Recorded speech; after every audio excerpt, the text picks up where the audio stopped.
ช่วงนี้นะฮะยาวๆกันไปกันละกันนะฮะเฮ้เชื่อก็สวัสดีสมาชิกใหม่นะที่อยู่ในงานกันละกันนะฮะช่วงนี้ใครอยู่ด้านนอกนะฮะเชิญซื้อบัตรตรงกับห้องอะไรกันละกันนะครับเฮ้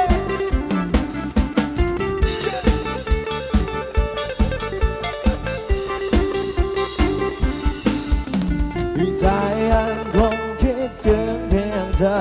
ยังรอเธออยู่เสมอวันเวลาล่วงเลยยังละเมอได้เพ้อถึงเธอไม่เคยเปลี่ยนนานเท่าใดไม่ว่านานแค่ไหนความคิดถึงไม่เคยจางไม่ได้วันนี้กลับมาเหมือนเดิมความรักของเราได้แค่สดใสรู้ว่าคงนี้เป็นไปไม่ได้ให้รักของเราเป็นดังที่ว่า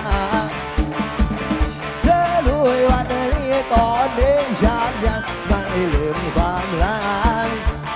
แม้แค่ในความรักเราพยายามให้รู้ฉันยังรักเธอ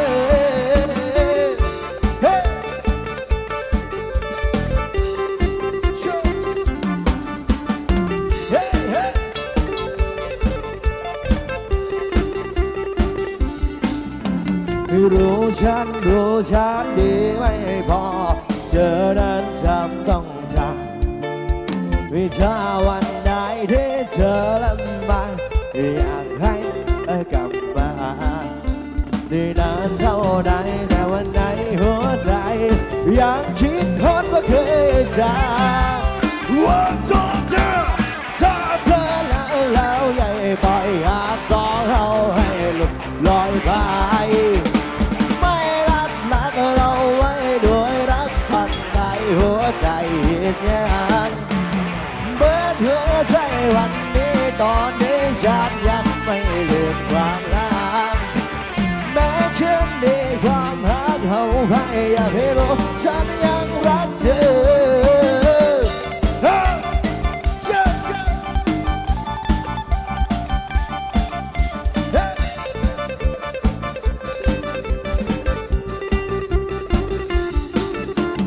นานเท่าใดไม่ว่านานแค่ไหนความคิดถึงไม่เคยจางว่าโทษเธอไม่ได้วันได้กลับมาเหมือนเดิมความรักของเราที่แค่สดใสรู้ว่าคงนี้เป็นไปไม่ได้ให้รักของเราเป็นดังที่ว่า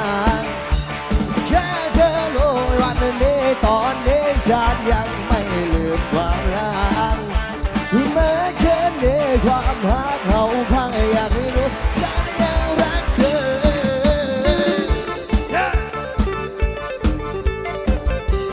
ช่วงนี้สวัสดีหนุ่มหล่อสาวสวยที่อยู่ในภายในงานกันละกันนะช่วงนี้นะการที่อยู่ด้านหลังเขาขยับมือทางหน้าเลยกันละกันนะฮะช่วงนี้ยาวไปนะกับพวกเราทีมงานเซ็กซี่เมืองไทยกันละกันนะฮะ